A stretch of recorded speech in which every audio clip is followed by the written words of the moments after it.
Today, I will be talking about how poverty, culture, and lifestyle affect hazards, risk, and environmental degradation and food insecurity. I'd like to start off by saying never in the history of the world has the earth been responsible for food shortages.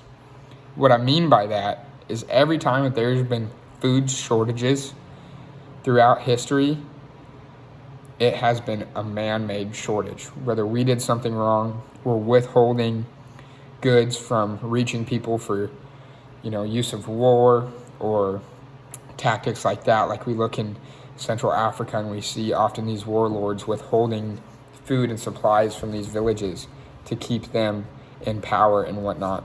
We see this throughout history time and time again, and the earth has never been what has made food shortages a reality. I think that poverty has a huge effect on how natural resources are used, not just in America, but all over the world.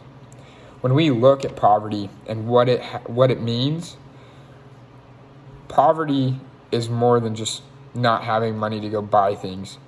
Poverty rips through villages, countries, and continents, hurting natural resources that others depend on. This has been a common topic in our NRM 1300 class, as if, for example, we were starving people. Would we care about that endangered species that we see walking through the valley, or would we care about providing for our family? I know personally, if it was the last one on earth and it meant that my family could eat, then I would be okay with taking that animal to ensure the safety and security of my family. And I think when you look at things like this, it's human nature for us to want to survive, right? That's what we've been accustomed to doing. That's how we've always done it. So I think when we look at poverty, it affects way more than just the people that are in poverty. It affects the climate, the resources. When we look at climate, people that are in poverty are not worried about the coal that they're burning to stay warm, or wet wood that's leading to gases and emissions.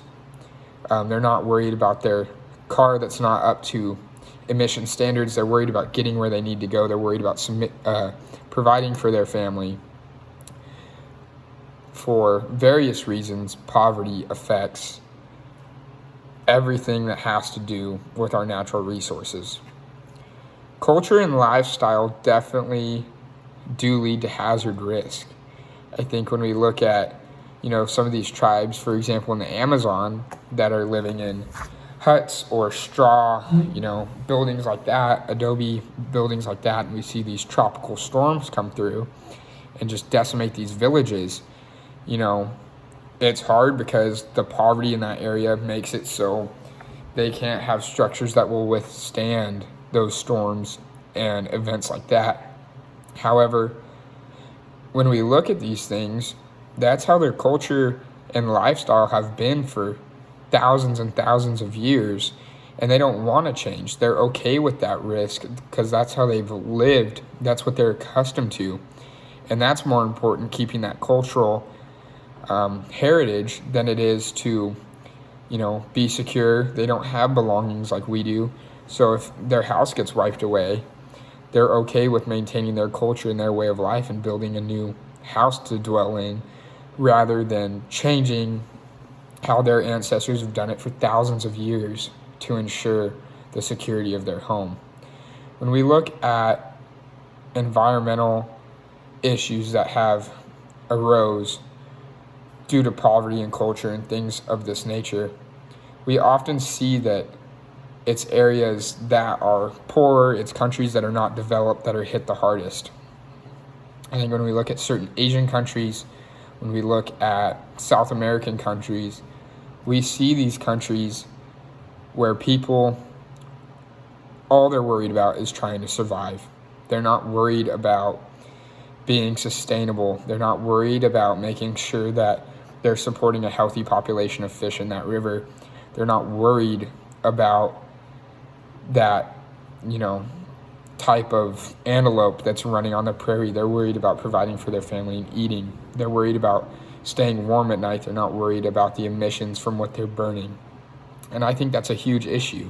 When we look at poverty, culture, and things like this that affect various aspects of our world, it's important that I think we try to do what we can to help them without overstepping on their culture, as we've seen how negatively that has worked in the past.